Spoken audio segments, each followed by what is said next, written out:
Bismillahirrahmanirrahim. Assalamualaikum warahmatullahi wabarakatuh. Alhamdulillah alladzi bi ni'matihi tatimmus shalihat. Asyhadu an la ilaha illallah wahdahu la syarika lah wa asyhadu anna Muhammadan abduhu wa rasuluh. Allahumma shalli ala Muhammad wa ala ali Muhammad amma ba'd. Baik teman-teman mahasiswa semuanya, pada pertemuan kali ini kita akan membahas materi psikologi belajar tentang teori-teori belajar di dalam Islam atau menurut Islam. Sebelumnya kita sudah pelajari tentang teori-teori belajar dari Barat, ya. Ada dari teori psikoanalisis, kemudian behavioristik, ada dari teori kognitif dan humanistik. Teori-teori belajar dari Barat itu beragam, berdasarkan hasil pengalaman empiris dan proses logika atau logis yang mereka lakukan. Nah, kali ini kita akan mencoba mempelajari, mendiskusikan, kemudian memahami dan mengaplikasikan nantinya dalam kegiatan belajar dan mengajar ketika teman-teman semua menjadi guru kelak, ya, di sekolah. Tentang teori belajar di dalam Islam, ya. Jadi Islam secara paradigma itu berbeda, bangunan teorinya atau konstruk teorinya berbeda dengan Barat.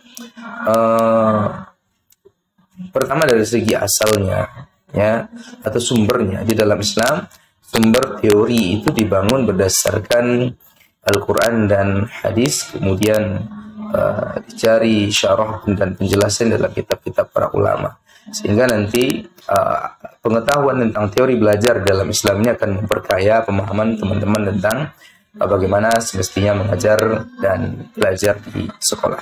Baik, mengenai teori-teori belajar dalam Islam, pada kesempatan yang singkat ini setidaknya ada 3 topik nanti akan kita bicarakan. Yang pertama berkenaan dengan potensi manusia di dalam Islam. Yang kedua tentang prinsip-prinsip belajar di dalam Islam. Dan yang ketiga tentang metode belajar di dalam Islam, yang nanti kita akan ambil sumbernya dari Al-Quran dan hadis dan penjelasan-penjelasan para ulama kita. Baik, yang pertama potensi manusia di dalam Islam. Jadi Islam jauh sebelum Barat merumuskan tentang bakat, minat atau potensi manusia, Islam sebetulnya sudah menjelaskan hal ini, ya, sebagaimana termaktub di dalam Kitabullah Al-Quranul Karim. Pertama kita lihat sebuah ayat dalam surah An-Nahl, surah ke-16 ayat 78. Allah berfirman, "A'udzubillahi minasyaitonir rajim. Wallahu akhrajakum min butuni ummahatikum la ta'lamuna syai'a wa ja'ala lakumus sam'a wal absara wal af'idah la'allakum tashkurun." Kata Allah, dan Allah mengeluarkan kalian dari perut ibu kalian la ta'lamuna syai'a, dalam keadaan tidak mengetahui sesuatu pun, wa ja'ala lakumus sam'a wal absara wal af'idah, dan kemudian Allah jadikan bagi kalian as-sam'a, pendengaran, wal absar, dan penglihatan, wal afidah, dan hati, la'allakum tashkurun, agar kalian bersyukur. Dari ayat ini bisa kita fahami bahwa kita dilahirkan ke dunia melalui perut ibu kita dengan ketetapan dan takdir Allah itu dalam keadaan lemah, tidak mengetahui sesuatu apapun, kita tidak menguasai apapun, bahkan diri kita dikuasai, ya, dimiliki, diatur oleh orang lain atau orang tua kita. Kalau kita tidak punya kemampuan apa-apa. Ini berbeda dengan ketika binatang lahir, mereka langsung, ada yang sebagian langsung bisa makan dan seterusnya. Artinya tidak selemah kita. Kalau kita betul-betul dalam keadaan lemah. Kemudian karena kita lahir dalam keadaan lemah, maka Allah berikan potensi kepada kita. Potensi apa itu? Wa ja'ala lakumus sam'a wal absara wal afidah. Ya Allah berikan kepada kita pendengaran, as-sam'. Kemudian wal absara, penglihatan, dan hati, afidah. As-sama atau pendengaran merupakan potensi yang Allah berikan kepada kita, dan potensi ini luar biasa. Pendengaran merupakan yang pertama kali berfungsi pada indera kita. Indera kita ada 5, ada pendengaran, penglihatan, kemudian peraba, pengecap, penciuman. Dan yang paling pertama berfungsi adalah indera pendengaran. Nah, pendengaran ini luar biasa, ya. Selain ketika lahir dia pertama kali berfungsi, juga fungsinya 24 jam non-stop. Ya, ketika masih ada suara, maka dia akan terus bisa mendengar, ya, dengan jangkauan-jangkauan atau kekuatan suara tertentu, ya. Tapi pendengaran ini selalu berfungsi, berbeda dengan mata atau penglihatan yang ketika dia gelap, tidak ada cahaya, tidak bisa melihat, atau ketika ditutup dia tidak bisa melihat. Kalau pendengaran itu akan berfungsi selalu walaupun kita tidur. Kalau penglihatan tidak. Ini luar biasa pendengaran. Maka dengan Allah dengan kemahatauannya, berdasarkan ayat ini pun diurutkan pendengaran yang pertama baru penglihatan. Jadi pendengaran ini sangat berpengaruh kepada proses belajar. Ya. Orang belajar itu biasanya dengan mendengar audio, ya. Bahkan para filosof Yunani, Romawi, ya, siapa itu mengatakan bahwa dalam kata-kata bijaknya dia katakan yang pertama kali, kalau aku dengar aku lupa, kalau aku lihat ya aku ingat, gitu kan. Nah, artinya apa? Pendengaran ini memang merupakan unsur pertama dalam proses belajar, dan Allah sudah maktub tuliskan itu di dalam Al-Quran. Yang kedua penglihatan, itu mata. Mata adalah hardware-nya, ya, perangkatnya. Kalau penglihatan itu fungsinya. Mata itu modalnya untuk bisa melihat adalah dengan adanya cahaya, sehingga ketika dia ditutup atau dalam keadaan gelap itu tidak bisa melihat, ya, sehingga cara kerjanya terbatas, tidak seperti pendengar. Tapi pengaruhnya kepada jiwa sangat luar biasa. Pepatah orang kita mengatakan dari mata turun ke hati. Artinya alat pendengaran, ya, dan penglihatan itu sangat berpengaruh dalam proses belajar. Dan yang ketiga baru Allah katakan hati di sini, karena memang hati kemudian yang terpengaruh oleh dua indera ini, dan hati kemudian yang mencerna informasi itu, ya, dengan daya rasa dan daya pikir yang dimiliki oleh hati. Ya, makanya kalau pendengaran penglihatannya bagus, maka hatinya akan bagus. Sebaliknya jika pendengaran dan penglihatannya buruk, maka hatinya akan buruk. Ini nanti kita lihat bagaimana aktualisasinya dalam proses belajar dan mengajar. Berikutnya,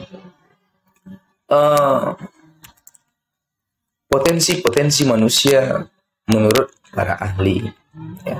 Dalam psikologi Islam, Abdul Mujib dalam bukunya kepribadian, psikologi kepribadian dalam Islam, ya, atau kepribadian dalam Al-Quran, beliau mengatakan ada dua aspek potensi pada manusia, yaitu potensi lahiriah dan potensi batinnya. Potensi lahiriah ini adalah potensi yang sifatnya jisimnya atau dia berkaitan dengan potensi-potensi yang ada pada fisik kita. Apa saja itu? Yang pertama panca indera kita, mata, telinga, hidung, lidah, dan kulit. Ini potensi lahiriah yang kita miliki, yang Allah berikan kepada kita manusia. Yang kedua, ada perangkat yang sangat luar biasa, ya, yaitu otak. Ini merupakan perangkat keras yang punya potensi digunakan sebagai alat untuk berpikir, ya, thinking, ya, menyelesaikan permasalahan, mencerna informasi, dan seterusnya.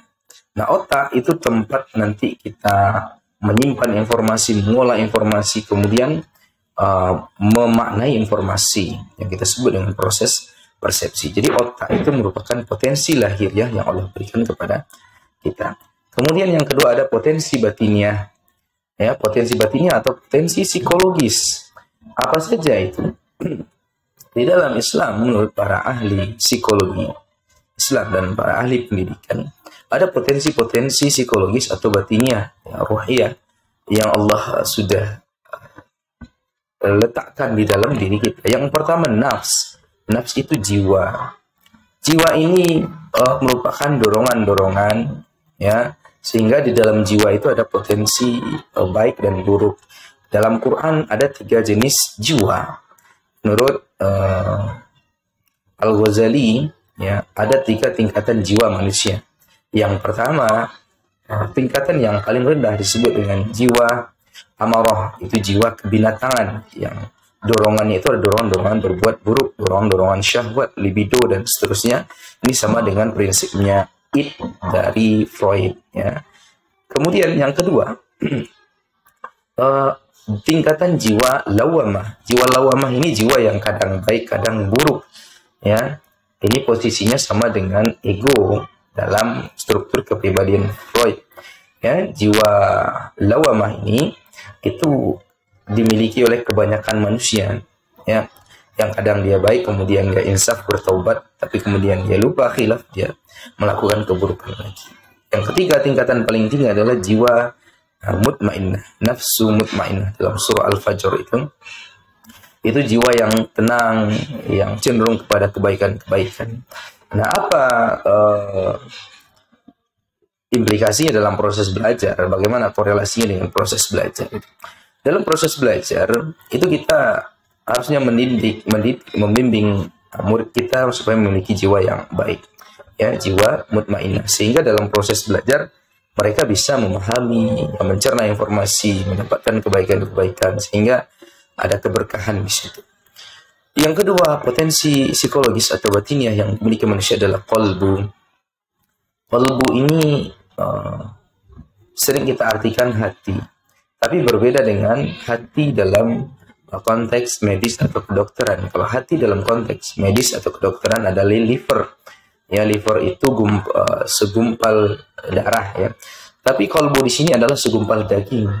Menurut para ulama, qalbu itu adalah jantung. Ini sesuai dengan hadis Nabi sallallahu alaihi wasallam, "Inna fil jasadi mudghah, idza saluhat saluhat jasadu kulluh, wa idza fasadat fasadat jasadu kulluh, ala wa hiya qalbu." Sesungguhnya kata Rasul, di dalam diri itu ada segumpal daging. Kalau daging itu baik, maka baik seluruh tubuhnya, tapi kalau daging itu buruk, maka buruk seluruh jasadnya, tubuhnya. Ala wa hiya qalbu, dan itu adalah qalbu, hati atau jantung. Nah, prinsip kerja jantung itu sama dengan kajian-kajian yang sudah disampaikan oleh para ulama tentang psikologi manusia. Jantung itu apabila dia sakit, maka terganggu fungsi fisik dan psikisnya. Kalau fungsi fisiknya mungkin bisa stroke, ya, cemas dan seterusnya. Ketika orang misalnya tampil di depan, kemudian dia gugup dan sebagainya, itu muncul keringat dingin. Ini karena kerja kolbunya, kerja jantungnya terganggu. Dan kerja fisiknya juga akan terganggu, ya. Ya, orang yang jantungnya sakit itu fisiknya, jasadnya sakit, tapi kalau jantungnya sehat, jasadnya sehat dan pikirannya sehat, ya. Nah, kolbu itu ada 3 menurut para ahli, ya. Ada 3 term tentang kolbu ini, yang masing-masing term itu sangat berkaitan dengan proses belajar. Yang pertama, kolb itu sendiri, term kolb.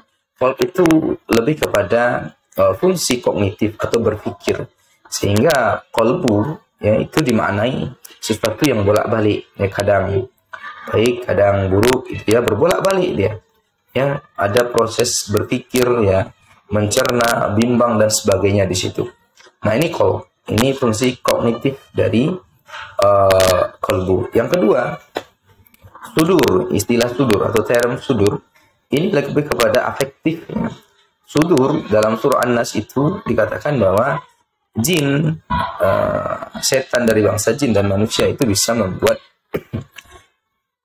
dada manusia itu was-was, ya. Sudur manusia itu was-was. Artinya sudur ini lebih kepada aspek afektif, ya.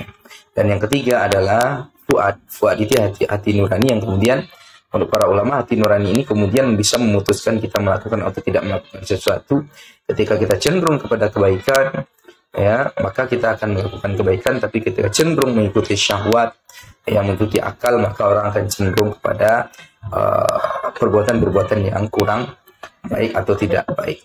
Jadi lengkap sudah bahwa ternyata tolib ini punya 3 aspek, yaitu kognitif, afektif, dan psikomotorik atau kinestetik. Yang dalam ilmu pendidikan ini semua sangat kentara dengan proses belajar dan mengajar. Kemudian akal. Yang ketiga, potensi psikologis akal. Akal itu daya pikir ya, kekuatan kemampuan kita untuk berpikir. Nah, perangkatnya adalah otak ya. Otak itu tempat menyimpan, mengolah, dan mencerna informasi, kemudian menghasilkan sebuah informasi atau makna baru dari informasi yang sudah diterima. Ini juga potensi yang luar biasa. Ya, akal itu dalam bahasa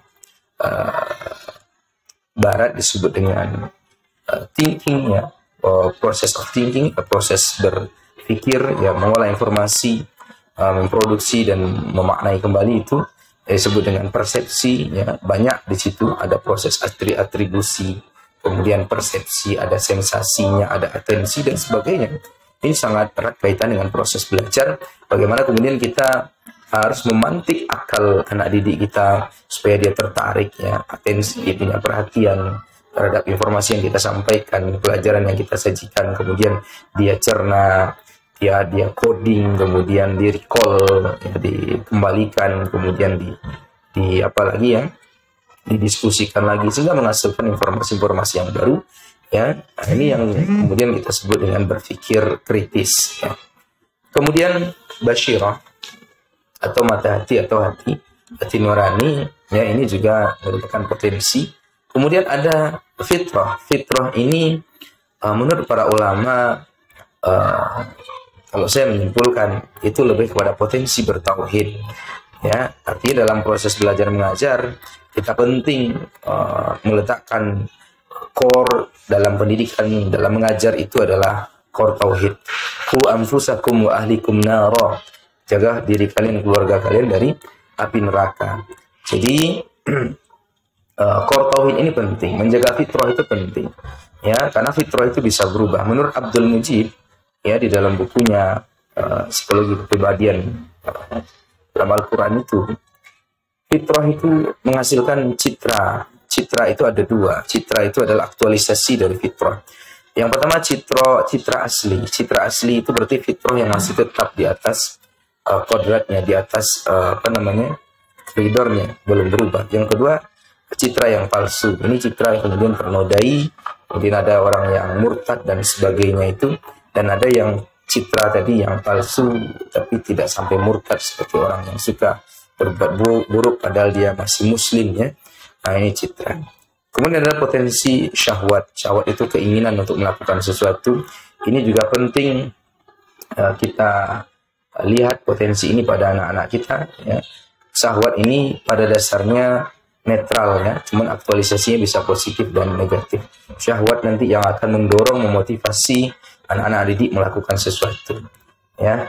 Jadi ini adalah potensi-potensi yang dimiliki oleh setiap individu yang kemudian mesti kita perhatikan dan kita kembangkan dalam proses belajar dan mengajar. Baik, berikutnya persoalan prinsip-prinsip belajar dalam Islam. Prinsip-prinsip belajar dalam Islam pada dasarnya hampir sama dengan psikologi barat, cuman nanti sumbernya itu terutama itu berdasarkan hadis-hadis dan dalil-dalil dari dalam Al-Quran. Dalam proses belajar mengajar, menurut Utsman Najati dalam bukunya Al-Quran wa Ilmun Nafs, prinsip belajar pertama adalah prinsip motivasi ya. Motivasi itu memotivasi atau mendorong siswa untuk melakukan sesuatu ya. Caranya ada apa saja menurut Utsman Najati? Cara memotivasi siswa itu yang pertama, membangkitkan motivasi melalui target dan tarhib ya. Hadiah dan hukuman atau reward and punishment. Jadi dalam belajar perlu penting juga kita berikan hukuman, kemudian hadiah ya, ini harus berimbang. Kalau bisa dihindari hukuman ya, lebih kepada penghargaan-penghargaan sehingga bisa memotivasi siswa dengan reinforcement yang positif atau penguatan-penguatan yang positif, sebagaimana disampaikan oleh Thorndike di dalam teorinya bahwa reinforcement positif itu jauh lebih efektif dibandingkan reinforcement negatif atau hukuman-hukuman. Yang kedua, membangkitkan motivasi dengan cerita. Jadi cerita juga penting ya, kita bisa mengajar itu dengan berkisah, kemudian dari kisah itu diambil pelajaran-pelajaran dan hikmah-hikmah untuk kemudian dipahami dan diambil pelajaran oleh para anak didik kita. Kemudian memanfaatkan peristiwa penting ya, misalnya ketika akhir semester, akhir tahun itu ada outing kelas, dan ketika outing kelas itu kemudian kita ajari mereka ya, karena itu peristiwa penting bagi mereka, menyenangkan ya, atau peristiwa-peristiwa yang lain yang berkesan. Nah, di situ kita ambil hikmahnya ya, atau fenomena yang sedang terjadi, peristiwa yang sedang terjadi, kita ambil hikmahnya dengan siswa kita, kemudian kita ajarkan mereka tentang apa makna atau itibar pelajaran dari peristiwa itu. Yang kedua, prinsip belajar dalam Islam adalah pengulangan belajar. Jadi dalam belajar itu harus ada pengulangan, ya, ini sama dengan proses regulasi belajar dalam teori barat ya. Kemudian ada perhatian, ya, atensi, ini juga penting, harus ada prinsip atensi, siswa harus perhatian, harus fokus ya, sehingga guru dituntut untuk menyajikan pelajaran-pelajaran supaya lebih menarik. Kemudian partisipasi aktif ya, ini bisa dengan praktikum ya, metodenya nanti bisa dengan role playing dan seterusnya, atau dengan eksperimen. Jadi prinsip belajar partisipasi aktif ini adalah melibatkan siswa aktif atau student center ya, fokus kepada siswa. Ini sudah ada dalam Islam. Kemudian perubahan perilaku secara bertahap. Jadi dalam proses belajar itu tidak harus langsung ada hasil ya, tapi bertahap ya. Sama dengan dalam Islam, Nabi ketika mengajarkan para sahabat ya, Al-Quran juga turun untuk mengharamkan khamr itu bertahap ya, mulai dari memberikan penjelasan bahwa khamr itu buruk ya, tapi walaupun sedikit ada kebaikannya. Kemudian mulai dikatakan jangan dekati sholat dalam keadaan mabuk, kemudian baru diharamkan gitu. Jadi ada tahapan-tahapan dalam perubahan perilaku, dan itu sudah dilakukan oleh Nabi dalam mendidik para sahabat. Nah, itu tentang prinsip-prinsip di dalam belajar menurut Islam. Kemudian metode belajar dalam Islam, ini juga saya ambil dari bukunya Utsman Najati. Yang pertama ada metode imitasi, yaitu meniru. Ini dalam surah Al-Maidah ya, Allah gambarkan di situ bagaimana seekor burung gagak menggali-gali di bumi ya, memperlihatkan kepada Qabil yang sudah membunuh Habil ya.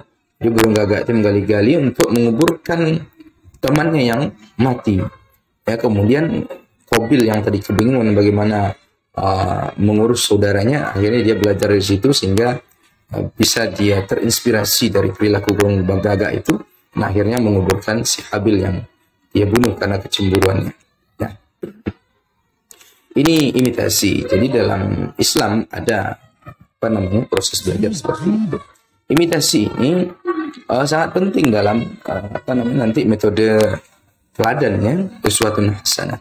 Jadi guru harus menampilkan model-model atau tiruan-tiruan perilaku yang baik sehingga ditiru oleh siswa. Begitu juga dalam melakukan sesuatu ketika belajar, itu perlu contoh sehingga bisa ditiru ya. Contoh-contoh yang jelas, yang mudah dipahami oleh siswa. Kemudian pengalaman praktis atau trial and error. Jadi metode untuk tadi seperti yang saya sampaikan, siswa diajak untuk mengalami secara langsung bagaimana proses belajar itu, misalnya tentang belajar tentang tumbuh-tumbuhan, misalnya di siswa diajaklah ke ke kebun atau ke ya yang bisa memfasilitasi mereka di alam untuk belajar itu kan. Atau misalnya dengan praktikum ya, nanti ada trial and error ya, misalnya menanam kecambah dan sebagainya, ini bisa diajari dengan metode trial and error. Ini ada dalam hadis Nabi SAW ketika para sahabat mengawinkan 2 kurma. Ini hadis dari Bukhari dari Muslim ya. Jadi sahabat memainkan antara kurma jantan dan betina. Dengan begitu nanti hasilnya akan bagus, ya kurmanya akan berbuah banyak. Nah, ketika Nabi melihat itu, Nabi bertanya, apa yang kalian lakukan? Kemudian sahabat menjelaskan, ya, Tolhah. Kemudian Nabi katakan, antum a'lam bi umur duniakum. Jadi kamu itu lebih mengetahui urusan duniamu dibandingkan saya. Artinya metode seperti ini dibolehkan oleh Nabi, ya, karena ini persoalan dunia, ya, berbeda dengan prinsip persoalan ibadah dan akidah. Ini memang diatur dan dari Nabi sumbernya. Tapi kalau masalah dunia selama tidak bertentangan dengan Islam itu masih diperbolehkan. Ini prinsip dari prinsip fikihnya, begitu ya. Kemudian berpikir atau thinking ini juga apa namanya, sebuah metode, ya. Berpikir itu terdiri dari 3 sebetulnya metodenya, ya. Nanti bisa kita praktekkan ketika mengajar. Yang pertama berpikir itu sini thinking, ya. Jadi kita ajak siswa untuk berpikir tentang sesuatu hal, ya, memikirkan sesuatu, belajar tentang sesuatu, ya. Proses berpikir ini itu dalam psikologi barat dijelaskan dirinci, ya, mulai dari proses terima informasi, kemudian melakukan coding, kemudian memproses informasi yang baru dengan yang lama, kemudian baru menghasilkan sebuah kesimpulan baru. Nah, ini proses of thinking. Yang kedua, berpikir itu bisa dengan diajari dengan cara berdiskusi. Jadi ada FGD misalnya, FGD kecil-kecilan dalam kelompok kecil, siswa kita kelompokkan, kemudian kita suruh berdiskusi tentang satu tema, ya, kemudian mereka punya kesimpulan dari hasil diskusi itu. Nah, yang ketiga itu musyawarah, ya, wasyawirhum bil amr, dan bermusyawarah dalam satu. Ini juga metode, ya. Apa bedanya dengan berdiskusi? Kalau berdiskusi bisa jadi nanti kesimpulannya itu setiap murid punya kesimpulan masing-masing atau setiap kelompok punya kesimpulan masing-masing, ya.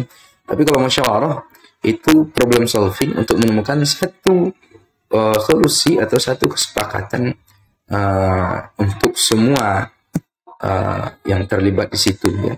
Jadi itu perbedaan.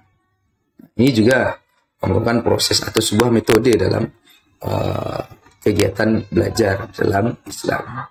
Dan ini bisa kita praktekkan ketika kita mengajar nanti. Nah, kemudian kita lihat menurut ahli, ya, metode belajar ini menurut Muhammad Nur Hafiz Al-Suwaid itu ada beberapa, ya, yang kemudian apa namanya, nuansanya agak berbeda dengan psikologi barat. Karena di sini metode belajar itu tidak hanya berdasarkan pengalaman empiris dan logis, tapi juga spiritual. Kita lihat apa saja metode belajar menurut Hafiz Al-Suwaid ini. Yang pertama, memberikan teladan yang baik. Ya, ini mungkin ada juga dalam konsep barat, ya, imitasi dan modeling tadi, ya. Nabi pernah bersabda, barang siapa yang mengatakan kepada anak kecil, kemarilah aku beri sesuatu, namun dia tidak memberinya, maka itu adalah kedustaan, kata Nabi. Artinya, kalau kita melakukan itu ke anak kecil, besok kemungkinan besar anak kecil itu akan melakukan hal yang sama, dan ini sebuah perbuatan yang buruk atau suatu kedustaan. Itu juga dalam hadis lain dikatakan, orang tuanya lah yang menjadikan Yahudi, Majusi, dan Nasrani, ya. Dia anak lahir dalam keadaan fitrah, kemudian orang tuanya yang menjadikannya Yahudi, Majusi, dan Nasrani. Artinya anak di sini adalah produk dari imitasi terhadap orang tua atau teladan orang tuanya. Kemudian pemilihan waktu yang tepat untuk mengajari anak, ya, ini sama dengan yang tadi, ya, yang sudah disampaikan. Jadi waktu-waktu tertentu itu bisa digunakan untuk mengajari anak, seperti waktu subuh, ya, waktu maghrib, ya, orang tua berkumpul, anak sudah fresh, ya, itu diajari. Kalau pagi itu sebelum anak ke sekolah, berangkat ke sekolah, diajari dulu, ya, nilai-nilai penting, adab-adab, ya, dalam pergaulan dan seterusnya. Ya, disampaikan apakah itu di rumah atau sambil dalam perjalanan. Ya, kalau di sekolah mungkin ketika rihla, ya, atau ketika ada momen-momen peristiwa tertentu. Nah, ini anak diajari untuk mengambil hikmah pelajaran di situ. Kemudian adil dan menyamakan pemberian kepada anak, ya. Kita bisa lihat dari kisah Yusuf ya. Menurut anak-anaknya Nabi Yakub itu tidak adil ya, sehingga dia cemburu kepada Yusuf dan berniat untuk menyingkirkan Yusuf. Akhirnya Yusuf dibuang dan menjadi budak ya, dan seterusnya sampai beliau menjadi Perdana Menteri ya. Nah, ini Yusuf. Artinya kita harus adil kepada anak, karena anak itu melihat kita bagaimana memperlakukan mereka, mereka juga menilai dan menimbang. Kemudian ada kecemburuan-kecemburuan di sekolah juga seperti itu. Kita harus adil terhadap siswa, tidak pilih kasih satu dan yang lain, sehingga bisa memotivasi mereka untuk tetap semangat dan perhatian kepada guru, yang punya adab kepada guru. Kemudian menunaikan hak-hak anak atau hak-hak murid. Jadi kalau kita berjanji ya tunaikan. Ini juga sebuah metode yang secara tidak langsung itu bisa meningkatkan motivasi murid ya, membuat mereka senang dalam belajar ya, punya minat terhadap belajar ya, punya atensi terhadap belajar ya. Kemudian doa, ini yang luar biasa. Dalam Islam doa itu merupakan sebuah metode dalam mengajar yang dalam psikologi barat ini tidak ada. Makanya para ulama kita di antara nasihatnya, para guru dan ustadz kita, ketika kita mengajar punya murid, maka doakan mereka ya, doakan mereka. Ini metode yang luar biasa yang barat tidak punya ini, dan kita punya itu. Kemudian membelikan mainan ya, mainan ini penting juga untuk anak. Seperti kisah ketika Aisyah main di dalam rumah membawa boneka ya, atau seperti patung ya, yang Nabi sangat tidak suka sebetulnya karena dilarang. Ketika ada patung di dalam rumah itu malaikat nggak mau masuk, tapi ketika Aisyah bermain dan Nabi tahu Aisyah membutuhkan itu, Nabi membiarkannya ya. Artinya Nabi peduli dengan mainan pada anak-anak. Kemudian membantu murid untuk berbakti dalam mengerjakan kebaikan ya, jadi memotivasi mereka, membantu mereka, memfasilitasi mereka dalam berbuat kebaikan dalam belajar. Ini juga sebuah metode. Dan terakhir, tidak suka marah dan mencela. Ini juga dihindari ya. Ini juga sebuah metode ya untuk mengajar, untuk membangkitkan perhatian, membangkitkan semangat dan motivasi.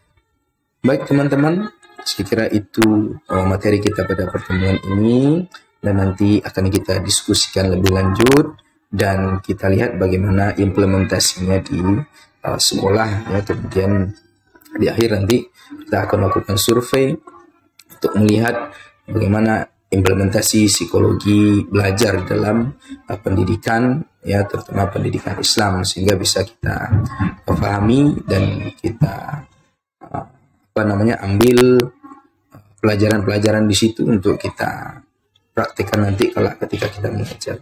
Dan akhirnya, wabillahi taufik, wassalamualaikum warahmatullahi wabarakatuh.